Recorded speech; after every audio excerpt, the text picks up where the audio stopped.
Datang Roh Kudus, kau ku rindu.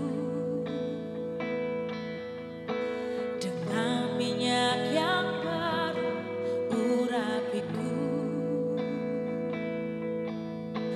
mengalir penuhiku, mengalir pulihkanku. Kuasa-Mu bebaskan hidupku. Datang Roh Kudus, kau ku rindu. Dengan minyak yang baru urapiku, mengalir penuhiku, mengalir pulihkanku. Kuasa-Mu bebaskan hidupku. Satu yang ku rindu, bersekutu denganmu. Bawaku lebih lagi tinggal di dalam-Mu. Nikmati hadirat-Mu, jamahlah seluruh hidupku. Katakan urapan-Mu. Amin. Setiap yang mengucap syukur, sekali lagi kita mau kasih tepuk tangan yang terbaik buat Tuhan kita. Sama-sama kita mau katakan, datang Roh Kudus, kau ku rindu. Dengan minyak yang baru urapiku, mengalir penuhiku, mengalir pulihkanku. Kuasa-Mu bebaskan hidupku. Datang Roh Kudus, datang Roh Kudus, dengan minyak urapan yang baru. Amin. Yang baru urapiku, oh mengalir penuhiku, mengalir pulihkanku. Kuasa-Mu bebaskan. Nyatakan satu yang ku rindu, bersekutu denganmu. Bawaku lebih lagi tinggal di dalam-Mu. Nikmati hadirat-Mu, jamahlah seluruh hidupku. Mari lebih lagi nyatakan kerinduanmu. Katakan satu yang bawa kami Tuhan, tinggal di dalam-Mu. Nikmati hadirat-Mu, jamahlah seluruh hidupku. Urapan-Mu Tuhan. Mari lebih lagi angkat suaramu, katakan, satu yang ku rindu, bersekutu denganmu. Bawaku lebih lagi tinggal di dalam-Mu. Nikmati hadirat-Mu, jamahlah seluruh hidupku. Urapan-Mu Tuhan. Mari pagi hari ini, jemaat Tuhan, nyatakan kerinduanmu. Katakan, satu yang ku rindu. Kami mau bersekutu dengan-Mu Tuhan hari ini. Amin. Tinggal di dalam-Mu, kami mau menikmati Engkau. Jamahlah seluruh hidupku. Urapan-Mu. Mari yang rindu akan Tuhan, angkat kedua tanganmu, katakan, satu yang ku rindu. Oh bawaku. Amin.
api itu menyala kembali.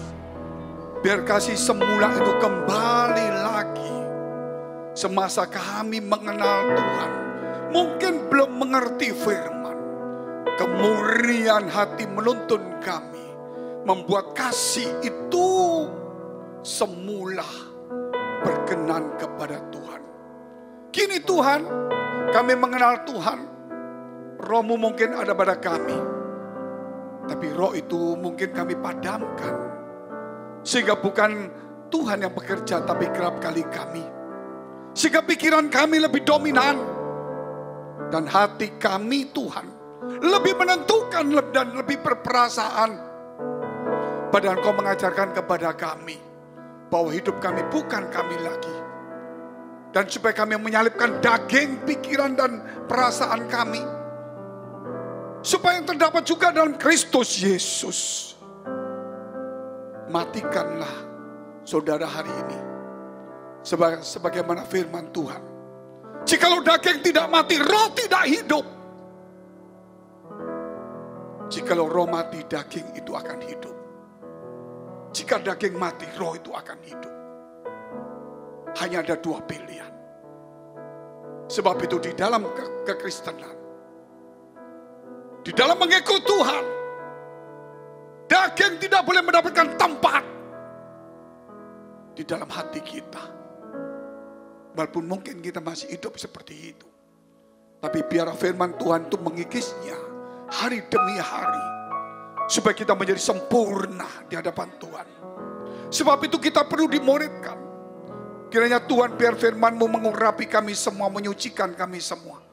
Memberi kekuatan, pengharapan, kemampuan. Supaya setiap kami tidak lagi terikat oleh hobi-hobi yang membuang waktu. Namun kami melupakan untuk menambah jam ibadah kami. Untuk memberikan hati kami kepada Tuhan. Kami lebih banyak memberikan hati kami kepada hobi, kesukaan kami. Ampunilah kami Tuhan. Karena mau tidak mau waktu berjalan. Jam terus tidak pernah berhenti. Umur semakin bertambah. Kedatangan-Mu semakin dekat. Bahkan Engkau sekarang sedang menuju ke bumi dan ke dalam hati kami. Engkau sedang mengobrak-ngabrik bait Allah. Bukan di Israel. Bukan di bait Allah Yerusalem. Tetapi yang ada di dalam hati kami. Segala hati yang tidak murni lagi. Penuh dengan segala motivasi. Di gereja pun Tuhan. Hati kami tetap memikirkan duniawi. Kami lupa bahwa Engkau lah yang menjadikan segalanya. Dan Engkau pernah dicobai si iblis. Memberikan segala yang ada di dunia. Tetapi hanya untuk menyembahnya. Engkau menolaknya. Walaupun Engkau tidak punya tempat untuk membaringkan kepalamu. Walaupun Engkau tidak punya rumah, tidak punya tempat. Engkau tidak punya harta. Sampai di bait Allah pun Engkau masuk diminta. Engkau tidak punya uang. Tuhan, oleh sebab itu, banyak kerap kali iblis telah menggoda, mencoba kami. Dan kami akhirnya Tuhan mengambil dua bagian. Ikut Tuhan dan juga menyembah Mammon. Ampuni kami semuanya. Kami lupa bahwa Engkau yang menjadikan alam semesta dan semuanya. Kekayaan, umur panjang dan hikmat. Nasib baik ada di tangan-Mu. Mengapa Tuhan kami membaca firman, kami tidak menghayati dan mengandalkannya? Tuhan, karena roh kami padam. Karena roh kami padam. Daging kami yang hidup. Ampuni kami. Hari ini day of fire. Kami akan kembali kepada hadirat-Mu.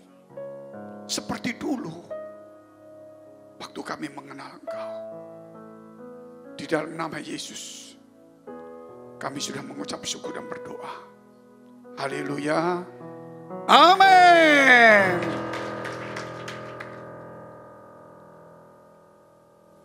Sepuluh hari pesta rohani.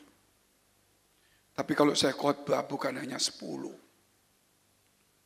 Dimulai minggu itu 3, kenaikan Yesus.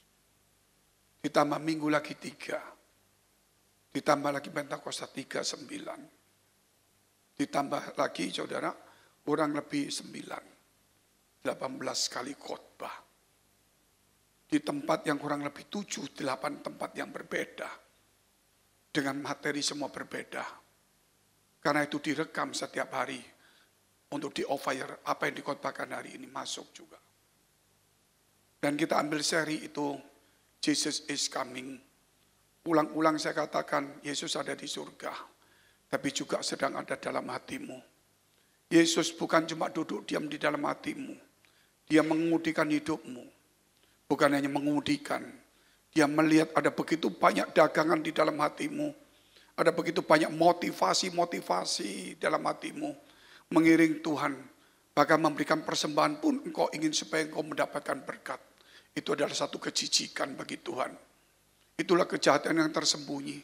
Engkau datang di gereja, kenapa? Supaya aku dapat berkat. Berkat apa yang kamu dapat? Dunia apa yang kamu cari? Bukan berkat rohani. Nah itu suatu kejahatan.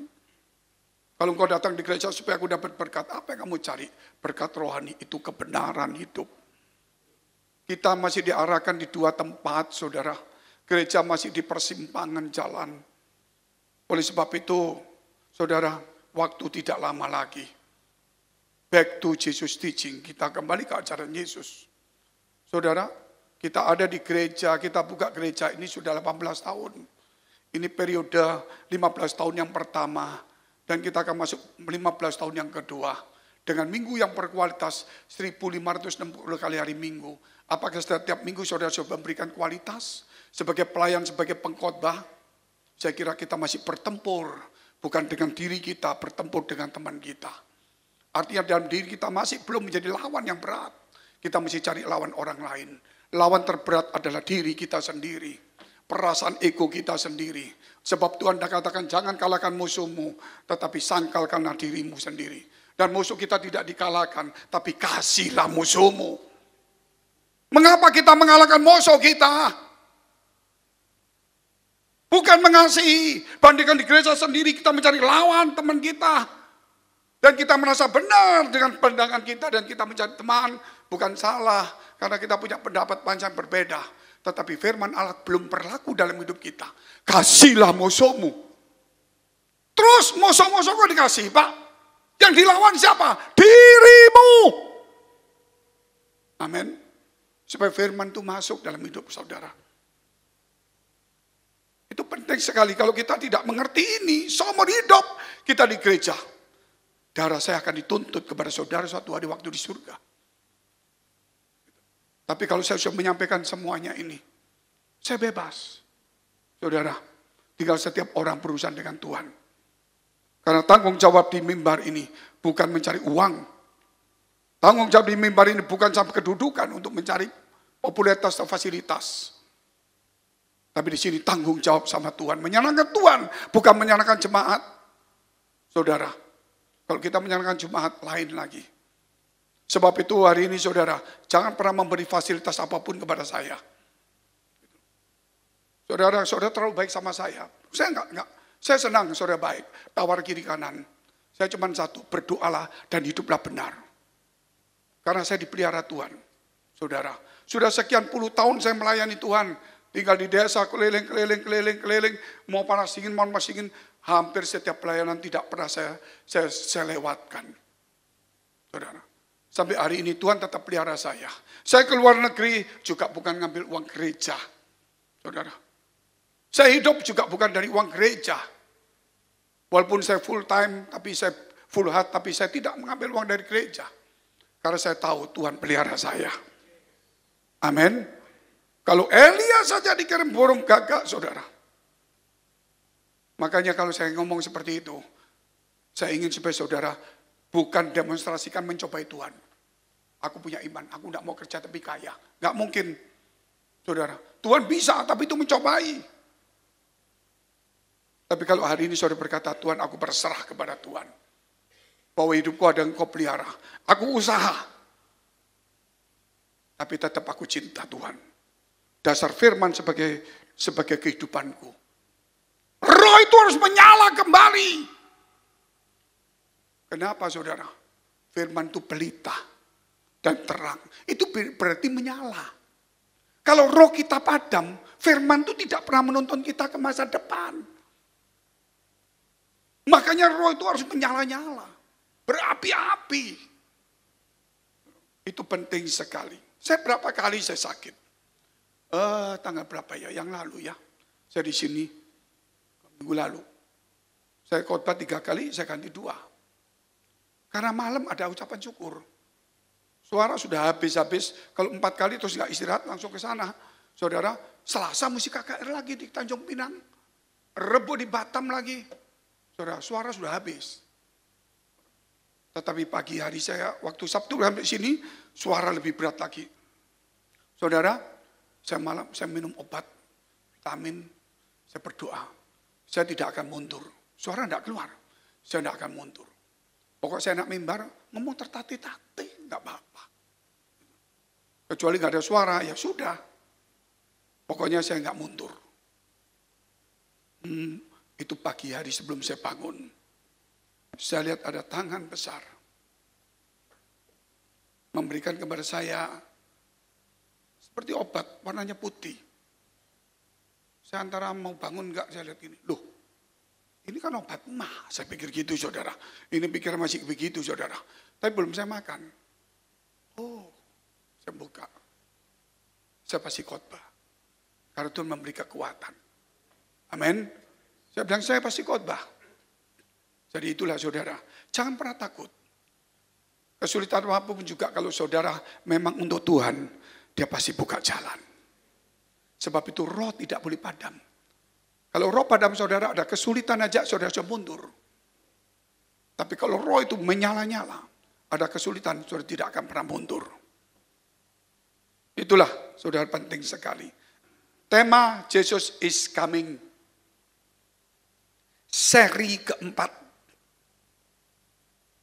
Matius 25 ayat 1 sampai dengan 5. Jadi Yesus datang ada di hati kita lagi ngobrak-ngabrik. Nanti datangnya dia pas pengangkatan. Itu dia perjalanan. Tetapi sebenarnya dia sudah datang dalam hati kita. Dia sudah mempersiapkan hati kita. Sebab pada masa pengangkatan itu pas waktunya. Jadi dia sedang bekerja keras dalam masa coming-nya ini, kedatangan ini. Jadi dia datang secara roh. Dia datang secara firman Allah. Tetapi nanti secara fisik setelah kita diubahkan. Amin. Jadi jangan kalah dengan masalah. Jangan padam dalam pelayanan. Setiap pelayanan kita yang berbeda. Yang menyakit kata-kata kita. Itu bukan musuh. Bahkan musuh pun harus dikasihi. Jadi tidak ada lawan tanding. Musuh terbesar. Kembali lagi. Diriku. Egoku. Sombongku. Aroganku. Kikirku. Sibukku. Cuekku. Malesku. Ini. Kita lihat dulu firman Tuhan. Pada waktu itu hal kerajaan surga. Seumpama 10 gadis. Yang mengambil pelita dan pergi menyongsong mempelai laki-laki. 5 diantaranya bodoh dan 5 bijaksana. Itu sudah ditentukan. Dan yang diangkat itu 5, separuh. Yaitu kurang lebih. Yang ditinggal separuh. Jadi jangan pernah ngomong sekali selamat tetap selamat. Itu memang dari Tuhan selamat ya selamat. Tapi kita yang membuangnya. Dan kalau kita mau membuangnya sekarang. Dan waktu kita mau mati kita ambil ya selamat. Saudara, jangan pernah meremehkan keselamatan seperti Esau. Gua punya sulung selamat-selamat percaya mau jahat mau enggak ke gereja ngapain pusing-pusing. Pelayanan ngapain sungguh-sungguh. Saudara, meremehkan mengurangi tambah banyak kejahatan itu. Itu enggak boleh. Gadis-gadis yang bodoh itu membawa pelitanya. Tetapi tidak membawa minyak. Luar biasa enggak? 4. Sedangkan gadis-gadis yang bijaksana itu membawa pelitanya dan juga minyak di dalam buli-buli. 5. Tetapi karena mempelai itu lama tidak datang-datang juga. Ya kayak sekarang. Mengantuklah mereka semua lalu tertidur. Dan kemudian suara mempelai datang. Bingung semua. Semua bangun. Beritanya masih nyala. Minyaknya nggak ada. Itu menunjukkan orang Kristen. Saudara, roh yang sudah mau mati.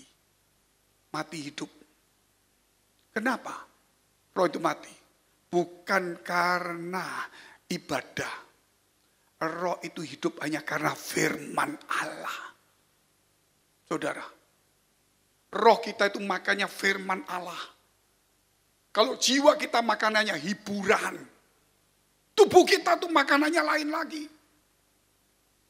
Jadi kalau kita masih suka hiburan di gereja, berarti roh kita padam.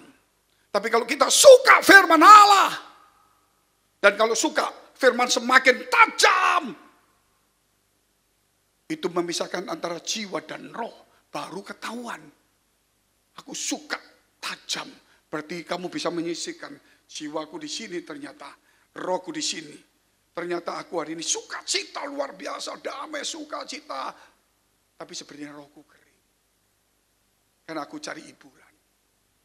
Saudara, tapi kalau saudara berkata, aku cukup semuanya. Undangan begitu banyak pesta, wah senang sekali. Tapi aku rindu ke gereja. Tidak bisa direm. Siapapun yang khotbah aku gak pusing. Mau datang gak datang aku berangkat sendiri. Saudara, rohmu lagi hidup. Butuh makan. Makanya Tuhan katakan apa? Perkataanku yang kukatakan adalah roh dan hidup. Firman itu hanya masuk di dalam roh kita. Tidak bisa di jiwa kita. Makanya saudara kalau mau baca belajar, kita ikut STT. Kalau enggak apa-apa, kita ajar pelan-pelan. Tapi enggak mungkin pakai teologi, pakai khotbah biasa. Seperti Ibrani pasal 4 ayat 23, kurang lebih seperti itu. Bahwa firman itu seperti pedang yang tajam bermata dua. Dia bisa memisahkan antara jiwa dan roh. Ini yang dilupakan oleh semua gereja. Karena semua gereja di zaman dahulu, saudara, itu cuma dikotomi. Pura-pura ngerti aja. Itu istilah teologi. Dikotomi itu apa? Di tubuh manusia itu ada cuma jiwa sama tubuh. Makanya coba lihat Alkitab. Sampai sekarang. Itu pertengkaran hebat sampai sekarang. Dua pendeta sama top masih tetap bertengkar itu. Coba lihat. Tapi saudara, karena firman itu munculnya di Yesus ngomong sama di Ibrani itu. Makanya ada namanya trikotomi 3. Tubuh, jiwa, dan roh. Itu ditambah lagi di dalam 1 Yohanes 5 ayat 6 sampai 9 tentang Tritunggal. Ada 3 yang bersaksi di surga. Bapa, Anak, dan Roh Kudus. Ketiganya satu. Ada 3 yang saksi di bumi. Tapi satu, Yesus. Tubuh, air, darah, dan roh. Tubuh, jiwa, dan roh. Yesus datang bukan untuk memuaskan jiwamu. Tetapi gereja sekarang memberikan jiwamu supaya puas. Dikasih yang bagus, mewah, semuanya bagus. Sehingga kamu lihat, wah enak, nyaman, dijamah. Roh itu enggak makan. Engkau enggak dapat firman. Tapi kita juga tidak boleh kalah. Kalau kita terus seperti gini, sama dengan kita mencobai Tuhan. Kita biarkan orang-orang mati. Kita kalau bisa, kita bikin juga lebih baik. Tapi bukan itu nomor 1. Saudara, tapi supaya menyelamatkan sebanyak mungkin orang yang suka dengan jiwanya. Tetapi kita hidupkan rohnya di tempat yang sama. Itu satu kebenaran firman Allah. Makanya saudara, kenapa 5 ini bodoh? Karena rohnya hampir padam. Saudara, itu yang masalah besar sekali. Roh hampir padam. Hatinya, saudara, sudah mulai membeku. Di mana Tuhan ada di dalam hati kita? Untuk apa dia dalam hati kita? Saudara, untuk membersihkan semuanya. Untuk melalui apa? Firman Allah, nggak ada yang lain. Saudara, firman Allah, saudara, kalau saudara tidak menyukai sulit. Makanya melihat firman Allah itu lebih jelas lagi. Kita lihat dulu Amsal 4 ayat 23. Jagalah hatimu dengan penuh segala kewaspadaan. Apa yang dijaga? Karena dari situlah terpancar kehidupan. Jikalau hati kita tidak jaga, tidak ada. Karena dia ada di dalam hati kita. Kenapa saudara? Karena yang jahat itu muncul dari hati. Matius 15 ayat 19. Karena pada matinya, dia nggak jaga lagi. Karena dari hati timbul segala pikiran yang jahat, pembunuhan, perzinahan, percabulan, pencurian, sumpah palsu, dan hujat. Dan semua yang jahat muncul semua. Di gereja pun sarangnya penjahat juga. Makanya firman itu harus keras terus. Saudara, untuk menyisihkan antara jiwa dan rohmu. Sampai kita tahu jiwa kita butuh apa, roh kita butuh apa. Dan kita bisa memenuhi dengan baik. Jangan di gereja saudara memenuhkan jiwa saudara kehilangan peluang. Amin. Di gereja saudara membangkitkan rohmu. Kalau kau nonton bioskop itu hanya jiwa saja. Sebab itu satu hari saudara. Satu hari. Saya ada di negeri Belanda. Saya punya saudara banyak di situ. Saya melayani di tempat itu. Karena saudara saya punya banyak restoran. Kakak, adik, semua. Ponakan banyak sekali. Terlalu banyak. Jadi saya pindah sana, restoran pindah sini. Restorannya saya pakai persekutuan. Pegawainya saya sudah datang semua. Istri saya main keyboard. Saya yang nyanyi, saya yang khotbah. Akhirnya semua berubah jadi Kristen semua. Sekarang ada 3 gereja yang sudah dibuka di situ. Saya selalu berpikir begini kadang-kadang, Tuhan, saya ini kehabisan stok. Teman yang terdekat saya siapa semua? Sudah jadi Kristen semua. Orang tua saudara saya cuma berpikir siapa yang belum. Roh saya menyala-nyala. Bukan cuma saya cuma mau ke gereja.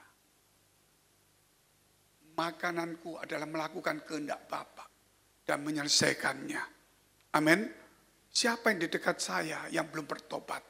Bukan hanya sekedar percaya, bertobat. Itu penting. Percaya itu banyak, bertobat itu sedikit. Kemudian suatu saat saudara, saya waktu keluar dari kamar ada tangan nutup satu badan. Tidak lihat wajah karena transparan seperti air begitu. Dia berkata, Frankie mau kemana? Mau keluar. Masuk dalam kamar berdoa. Saya masuk. Dan waktu saya berdoa dia akan dengarkan suaraku. Saya dengar. Kembalikan takhtaku. Kembalikan takhtaku. Hamba-hambaku mencuri takhtaku. Kembalikan takhtaku. Umatku mencuri takhtaku. Ratapan dari Tuhan. Roh Kudus. Saya tulis di buku saya. Saya seminar sudah 4 kali keliling Indonesia. Kurang lebih 30.000 pendeta sekali kalau keliling. Ada yang 20.000. Sampai buka gereja pun saya keliling yang keempat. Bicaranya seperti itu. Kembalikan takhta Tuhan. Di mana takhta Tuhan? Di dalam hatimu. Kalau hati kita masih gak beres. Hati kita masih penuh dengan dunia. Saudara, kita harus kembalikan.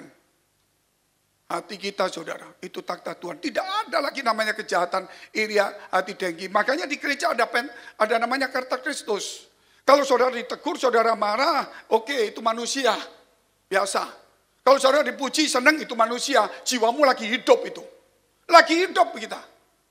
Tetapi kalau kamu dimarahi, kamu marah, tapi kamu tersenyum dan kamu terima lagi yang baik, berarti jiwamu hidup karena kamu bisa tersinggung, rohmu hidup. Sehingga kamu menjadi berkat bagi orang. Amin. Tapi kebanyakan jiwa kita yang hidup. Sehingga kita membalas kejahatan dengan kejahatan. Makanya di gereja ada gesekan begitu banyak. Pendeta ada gesekan begitu banyak. Tapi mereka masih menyerang yang lainnya. Kenapa? Jiwanya hidup karena dia manusia baik. Dia punya pengetahuan. Makanya dia tersinggung, umumlah. Saya juga manusia. Tersinggung sakit hati. Kalau enggak, robot. Begitu saya tersinggung sakit hati. Kurang ajar. Saya pernah seperti itu Tuhan. Saya mau layani dia, saya mau baik. Roh saya yang hidup. Berarti saudara saya hidup. dalam diri saya. Tapi ada roh Tuhan yang mengontrol hidup saya. Itulah kekristenan, saudara. Jangan mengumbar hawa nafsu, emosi. Kita bisa dosa. Kita bisa salah. Saya salah, Tuhan. Lakukan kok ini. Aku mesti kembali ke dia. Mesti berbuat baik. Saya buang semua kejahatan saya. Walaupun jahat itu selalu ada. Makanya saudara pernah lihat itu doa? Bapak kami, kenapa ada Bapak kami? Jauhkan kami dari pencobaan. Lepaskan kami dari, dia tidak sebut iblis. Kalau ngomong iblis sudah biasa. Kalau kejahatan masih ada di dalam hatimu. Tuhan ngomong jauhkan. Kalau ada kejahatan dalam hatimu, berarti itu ada iblis di dalam hatimu. Ada Pak, buang cepat. Karena kita manusia, medannya pertempuran. Kalau bukan manusia nggak ada pertempuran. Saudara, itu penting sekali. Makanya saudara, hal yang kedua, Matius 24 ayat 48 sampai 50.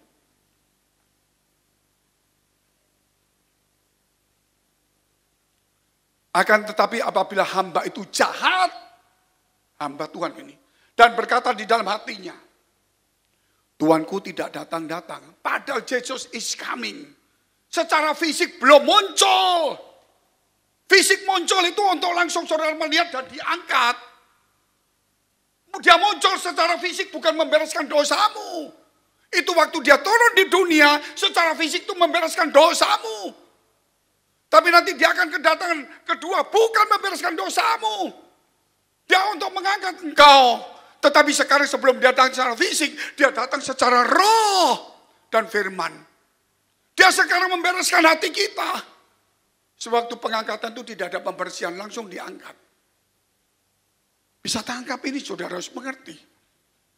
Tuanku tidak datang-datang, lalu ia mulai memukul hamba-hamba lain, dan makan minum bersama-sama pemabuk-pemabuk.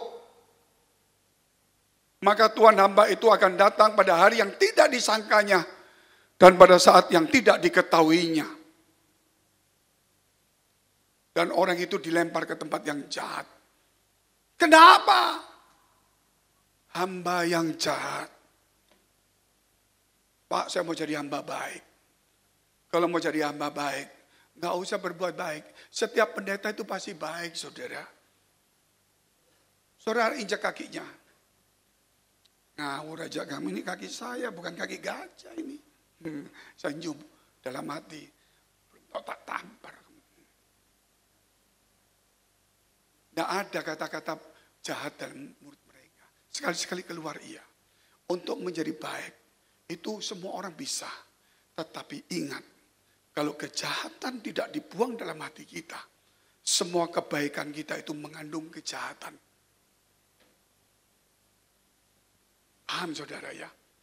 Yang saudara harus buang hari ini adalah segala kejahatan itu. Karena timbul dalam hati. Jauhkan dari si jahat. Amin. Jahat-jahat itu di gereja tuh kalau sudah jahat. Apalagi di luar. Hati-hati, di gereja ini sumbernya saudara. Karena peperangan terbesar di gereja. Karena roh itu lagi saudara dihidupkan melalui firman Allah. Jiwa itu berontak. Setan pakai jiwa saudara. Firman pakai roh saudara. Dua ini perang besar di gereja. Makanya kalau kita tidak hidupkan roh kita di gereja. Sakit dikit gak mau datang. Marah dikit gak mau datang. Betul gak saudara? Tersinggung dikit tinggalkan pelayanan. Ulang tahun sedikit, ninggalkan lagi gereja. Ada pesta, ingat makannya, lupa gerejanya. Kalau penting sekali, boleh datang. Makan bersama Tuhan jauh lebih indah. Saudara, makan di luaran bisa. Saya diajak orang makan, teman saya, kaya memangnya. Kalau saya makan sama dia senang. Karena tempatnya kalau Singapura itu, sekali makan tuh yang kelas-kelas bagus ya, di Chinese food itu $1.200. 14 juta. Kaki bebek, lidah bebek sedikit-sedikit. Potong-potong dikit lagi. Bebek dikasih potongan, kasih kulit. Nanti dagingnya dikasih nasi goreng. Setelah makan, wah enak-enak. Cari food court, lapar Mas Yan. Enak, saudara, tapi belum kenyang. Itu saya kasih tahu, pesta itu enak. Saya percayalah, belum kenyang kamu. Tetapi kalau kita mau dengar firman Allah yang lebih indah, kita kehilangan pesta, food court masih tidak hilang. Betul, saudara. Jangan mikir seperti itu. Tapi saya diundang nggak datang, Pak. Dia lebih penting, saudara, kadonya daripada orangnya. Loh, betul, saudara. Maaf saya nggak datang kecuali kalau saudara orang penting. Karena bukan kadonya, penampilan saudara yang diperlukan. Tapi 70% apa? Angpaunya.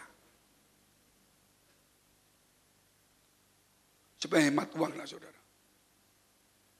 Nah inilah saudara kalau kita melihat, makanya kalau memberi, ini saya tidak menyuruh saudara memberi. Tapi saya ingatkan terus, memberi itu ada 3 macam. Mungkin saya sudah ngomong. Saya tanya sama teman saya. Oh belum ngomong. Karena ini khusus saya melayani di luar negeri. Waktu saya ada di PM itu. Berarti saya belum di sini. Saya tanya sama beberapa orang. Gereja. Oh iya. Gimana pelayanan, kewajiban, tugas. Terus ya memberi Pak. Oh ya memberi persembahan bagus. Untuk apa kamu memberi? Firman Tuhan berkata, berilah maka kamu akan diberi. Jadi saya memberi supaya saya diberkati Pak. Oh bagus juga. Kamu? Saya memberi karena kewajiban Pak. Sebagai orang Kristen yang taat baik. Bagus juga. Kamu memberi gotong royong. Jadi kalau perlu-perlu. Oh jadi kalau gereja susah gotong royong. Kalau susah gotong royong. Lebih baik kamu jangan bikin susah. Betul gak sudah? Terus gimana Pak? Menurut Pak Fengki? Gak salah semuanya. Saya kasih tahu kamu ya. Itu satu kejahatan kalau kewajiban. Gotong royong itu terpaksa kamu. Sampai gerejamu susah. Kamu memberi supaya kaya itu kejahatan bagi Allah. Loh kenapa Pak? Karena kamu memberi itu karena kamu sudah dapat. Jangan berpikir memberi supaya kamu dapat. Itu kejahatan besar. Itu kemakmuran. Kelihatannya bagus. Hati-hati saudara. Gereja kita, saudara memberi karena saudara sudah dapat. Kalau saudara dapat mau kasih sedikit, besar itu urusan saudara dengan Tuhan. Kita nggak mau ikut campur. Kita nggak urusan uang, kita urusan jiwa dan roh saudara. Allahku tetap akan menolong kita semuanya. Amin. Nggak usah takut saudara. Jadi di sinilah kita nggak pernah bicara uang per bulan persembahan nggak ada. Saudara mau kasih nggak kasih terserah. Tapi saya mau merubah konsep saudara. Memberi jangan supaya mendapat. Melayani jangan supaya diberkati. Walaupun memang ada, itu untuk kelas kampung. Itu untuk saudara yang namanya burung yang belum bisa terbang. Tapi kalau burung sudah bisa terbang, dia tidak bicara itu. Itu satu kebenaran firman Allah. Pada suatu hari saudara, Tuhan berkata kepada murid-muridnya waktu dia di khotbah di bukit, itu paling luar biasa. Dari ayat 5, pasal 5 sampai pasal 7. Sebelum pasal 7 tutup, dia masih berkata, pilihlah Mamon atau aku. Luar biasa. Luar biasa saudara. Makanya dia langsung ngomong kepada orang ahli Taurat, orang Farisi. Kalian adalah hamba uang. Itu pelayan Tuhan. Makanya hari ini kita bicara tentang hamba. Hamba yang jahat. Jahat itu berarti ya uang dan sebagainya. Karena uang adalah akar segala kejahatan. Cinta uang akar segala kejahatan. Bukan berarti kita tidak boleh cari uang. Carilah sebanyak mungkin. Gitu loh. Tetapi jangan buang hidupmu dengan uang. Tapi hiduplah dengan Tuhan. Amin. Itu paling penting dalam hidup saudara. Seandainya saya hari ini mau naik bisnis kelas boleh. Yang penting bukan uang jemaat. Yang bisnis kelas boleh. Berapa tiketnya Pak? 4 juta. Bisnis kelas 12 juta. Tambah 8. Boleh saya bayar. Saya kok. Uang saya. Tapi saya sebagai seorang hamba Tuhan. Saya bayar. Saya keluar tambah 8 juta. Saya akan sumbang 15 juta ke orang lain. Gara-gara cuma 6 jam saya duduk mewah. Tidak menambah umur saya. 15 jam bisa menolong berapa puluh orang makan hidup. Saya mau menikmati kemewahan, saya harus menikmati juga kebenaran itu. Kalau saya berani hidup mewah, bukan untuk menyenangkan daging saya, untuk mengingatkan saya bahwa uang saya lebih. Kenapa untuk saya kok bukan untuk orang lain? Itu satu kebenaran, saudara. Saudara berhak untuk menikmati apa yang kamu punya. Engkau mau berlibur dengan hotel yang bintang 7 sekalipun berhak. Engkau yang usaha. Itu milikmu. Tapi kenapa kalau bisa bintang 7 tambah 10 juta? Engkau gak bisa membantu orang susah. 10 juta orang tuamu pun gak kau bantu. Hanya cuma semalam tidur. Mereka sebulan gak bisa tidur. Boleh nikmati. Gak mungkin saudara kasihkan semua orang, saudara gak makan, gak mungkin. Saudara nikmati semua aja gak mungkin habis juga. Itulah satu konsep pemikiran. Kalau orang sudah cinta mamon, cinta dirinya sendiri. Kalau orang cinta Tuhan, mamon itu menjadi alat. Saudara. Makanya banyak sekarang pendeta ngomong mamon, mamon. Karena dia sudah diperalat mamon. Saudara. Itu harus hati-hati. Makanya suatu hari saudara, saya ditunjukkan Tuhan. Sudah saya tulis di buku saya. Ada begitu banyak hamba Tuhan dan pelayan Tuhan, orang-orang naik ke gunung. Wah, nyanyi-nyanyi sukacita semua. Waduh, ratusan ribu lebih mungkin saudara. Oh, banyak sekali. Mana ini? Tapi saya lihatnya dari awan-awan. Dari maksudnya bukan awan-awan, ya kelihatan. Saya nggak tahu, saya bisa di awan-awan itu.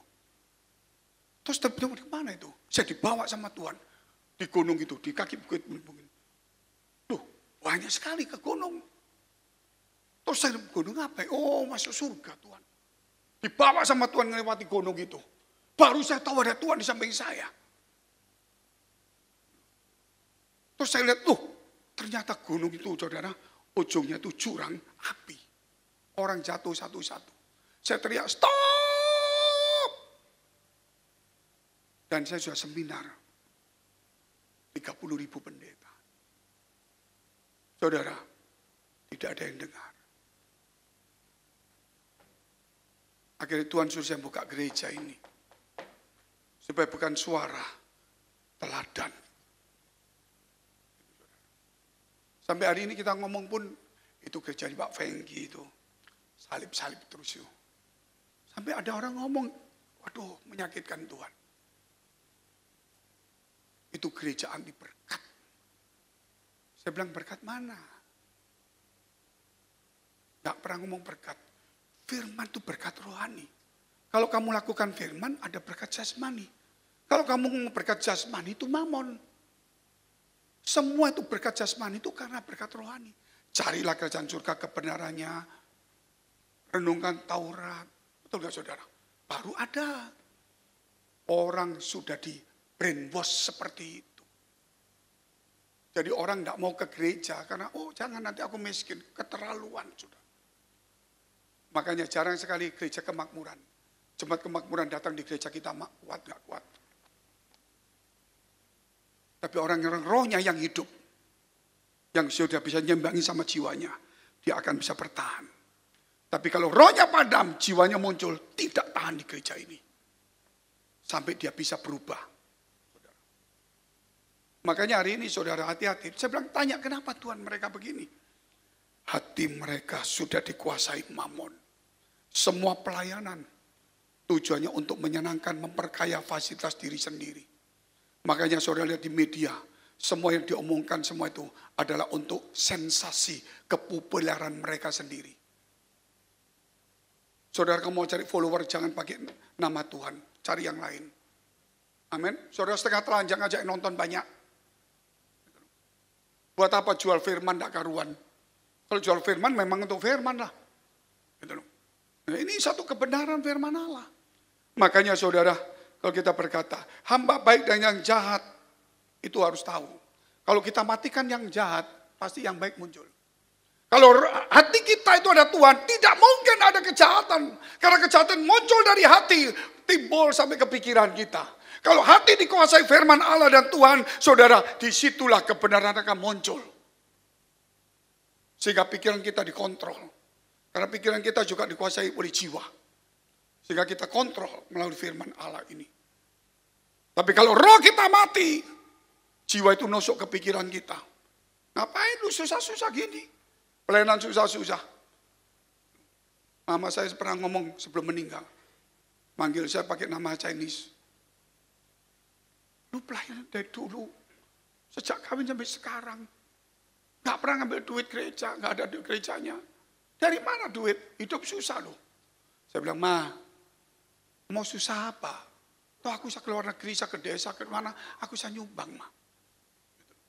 Walaupun aku tidak pegang uang, tapi Tuhan selalu kirim. Tuhan selalu kirim. Saudara. Saya tidak pernah sebagai pendeta itu mengemis. Saudara, karena pendeta itu memberi kehidupan. Bukan meminta kehidupan. Gereja itu mengangkat beban, bukan memberi beban. Kalau saudara di gereja, ayo saudara, kita gotong royong, kasih persembahan perpuluhan, kita. Saudara tahu, Tuhan Yesus katakan apa? Marilah kepadaku semua yang letih lesu dan berbeban berat. Aku akan memberi kelegaan. Tapi banyak jemaat yang kemakmuran itu bodoh. Dikasih beban senang. Dan yang memberi beban juga senang. Luar biasa. Karena sudah dibutakan oleh Mammon.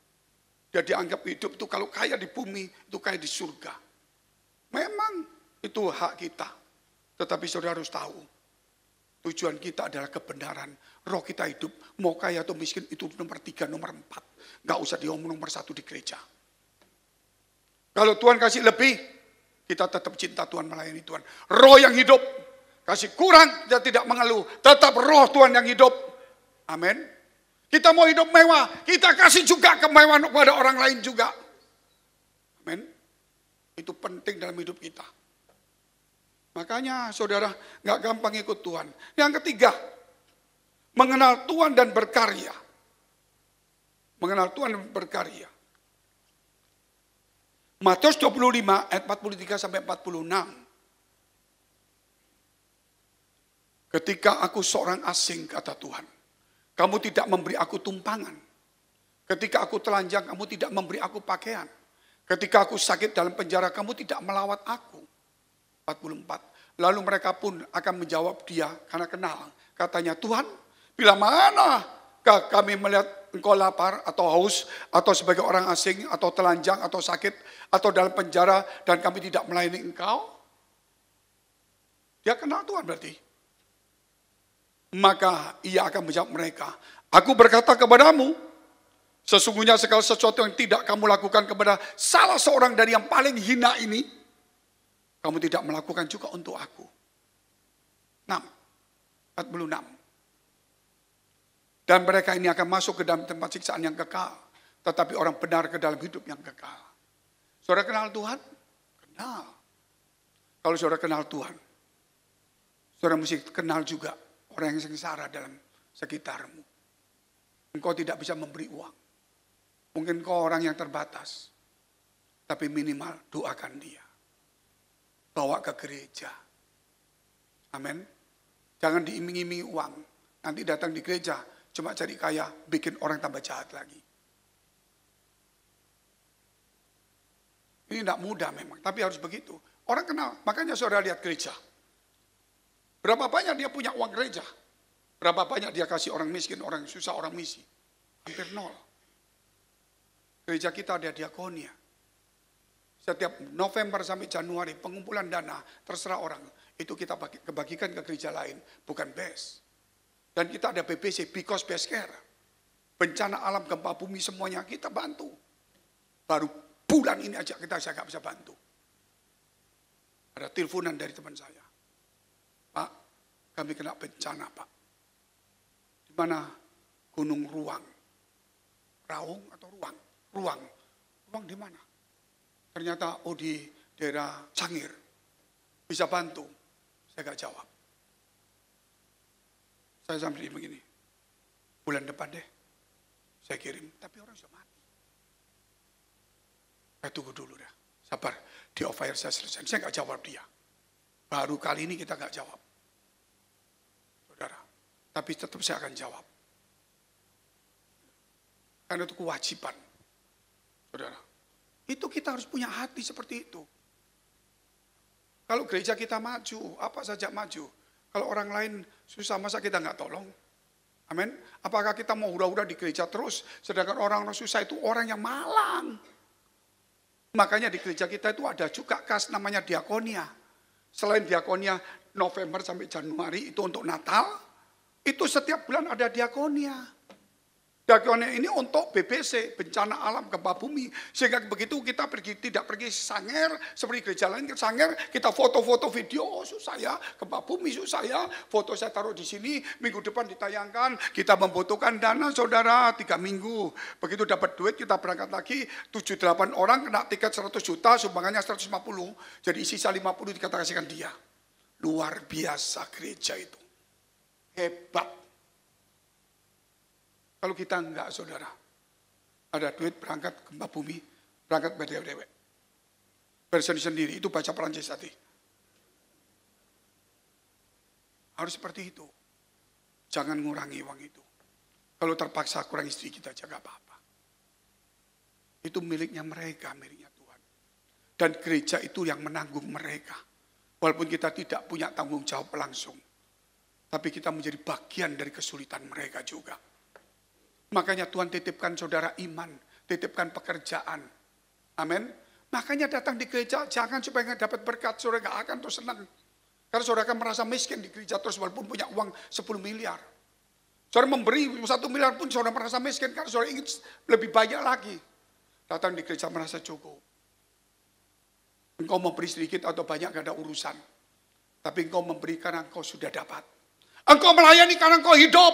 Engkau bisa datang ke sini karena engkau punya waktu. Bukan berkata, Tuhan berikan aku waktu ke gereja. Itu hanya orang yang sekarat. Betul enggak saudara? Itu beda. Makanya jangan menjadi orang sekarat di tengah-tengah saudara hidup. Itu gereja sekarang sebenarnya sekarat di tengah-tengah kehidupannya. Kita tidak boleh. Kita bukan sekarat. Oleh sebab itu mari berbondong-bondong kita datang melayani Tuhan. Semampu kita, sekuat kita, dengan sukacita. Karena resolusi kita hidup damai, bersyukur, dan sukacita sebagai murid Kristus. Mari kita bagi berdiri, kita mau berdoa. Dan terima kasih Tuhan atas day of fire ini. Supaya api itu menyala kembali. Firman-Mu itu seperti pelita dan terang. Supaya kami pelita sebagai gadis bijaksana tetap menyala. Karena kami tetap semangat walaupun kami kesulitan.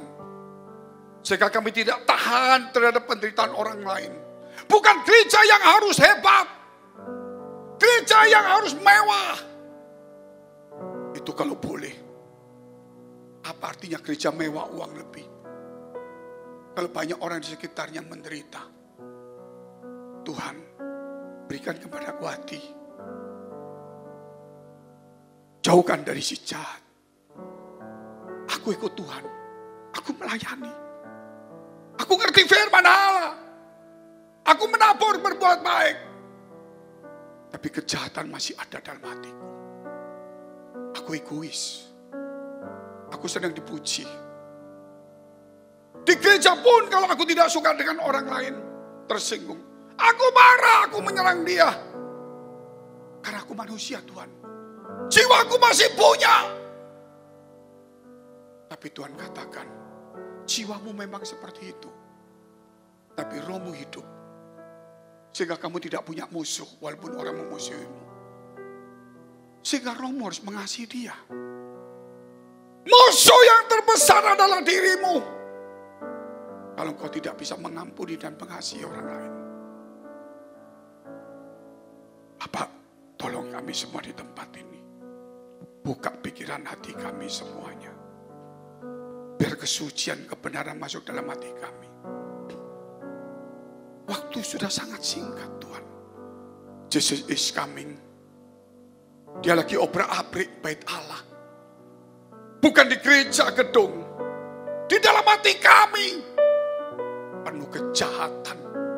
Egois, sombong. Kikir. Sakit, tersinggung. Ambisi, sombong. Kami hari ini mau pakai karakter Kristus. Kami tidak membanggakan karunia kami. Kami tidak membanggakan pelayanan perbuatan baik kami. Yang kami pikirkan sekarang, kami harus mengalahkan kejahatan setiap hari. Kami tidak akan berkata aku baik Tuhan. Tapi aku berkata Tuhan, beri kekuatan kepadaku. Jauhkan aku dari si jahat. Supaya tidak ada lagi kejahatan dalam hidupku. Walaupun dia ada mengganggu, dia singgah di dalam hidupku. Untuk menggugah jiwaku. Menuntut hidup di dalam dunia kemegahan dan kedagingan. Tapi rohku harus menyala-nyala. Aku membutuhkan firman Allah yang tajam, yang bisa memisahkan antara jiwa dan roh, sehingga aku bisa menundukkan jiwaku yang selalu berontak, ingin kesenangan, ingin dipuji. Biar hari ini Tuhan, kami belajar bersyukur. Kami ingin menikmati Tuhan. Day of fire. Masih ada Jesus is coming. Seri kelima. Kami berdoa Tuhan. Supaya setiap orang haus dan lapar akan firman Allah. Mari kita berdoa syafaat untuk semua gereja di seluruh dunia. Kami berdoa untuk semua gereja yang ada di seluruh dunia. Dari hamba Tuhan sampai umat Tuhan. Kiranya Engkau memberkati mereka supaya mereka menjadi berkat dan hidup mereka berdampak. Supaya di mana gereja mereka melayani dan berjemaat, dipenuhi jemaat yang tulus dan kudus. Kami berdoa untuk semua gereja yang ada di seluruh dunia. Supaya mereka bersatu rukun dan tidak terpecah-pecah. Supaya dunia percaya Yesus adalah Tuhan bagi kemuliaan Allah Bapa di surga. Demikian gereja di mana kami mengembalakannya. Gereja Blessing in the Spirit. Kami berdoa Tuhan untuk setiap persembahan dipersembahkan umat-Mu. Kiranya menjadi dupa yang harum di hadapan Tuhan. Dan Kau memberkati segala pekerjaannya. Rumah tangga, kesehatan, iman rohani mereka. Sampai kepada anak cucu mereka. Kebajikan kemurahan Tuhan selalu menyertai mereka. Mari dekapkan kedua tangan-Mu di dadamu. Untuk menerima berkat itu mudah dan pasti. Tapi kerap kali hati kita berontak. Menjadi kikir, sombong, arogan, sibuk. Sebab itu firman Tuhan berkata, jagalah hatimu dengan penuh segala kewaspadaan. Karena dari situlah terpancar kehidupan. Jadilah berkat. Dan terimalah berkat rahmat anugerah dari Allah Bapa di surga. Di dalam putra tunggalnya Yesus Kristus. Yang sudah mati bagi dosa-dosa kita. Dan dia akan datang kedua kali menjemput gereja jemaat dan umatnya. Yang berjaga-jaga kudus, dewasa dan bijaksana. Serta menghakimi dunia. Di dalam persekutuan dengan Roh Kudus. Membuat hati kita berkobar-kobar. Roh kita menyala-nyala. Sehingga kita senantiasa di dalam kasih semula kepada Tuhan. Roh Kudus menghibur, menguatkan, memelihara, menginsyafkan. Menuntun, memimpin kita kepada kebenaran dan kekudusan. Dan membuat kita menjadi saksi Kristus.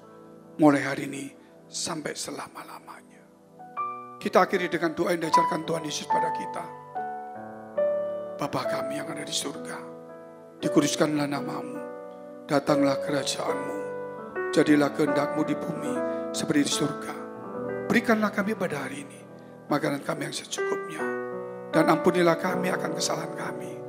Seperti kami juga mengampuni orang bersalah pada kami. Dan janganlah membawa kami ke dalam pencobaan. Tetapi lepaskanlah kami daripada yang jahat. Karena Engkau punya kerajaan dan kuasa dan kemuliaan sampai selama-lamanya. Amin. Silakan duduk saudara.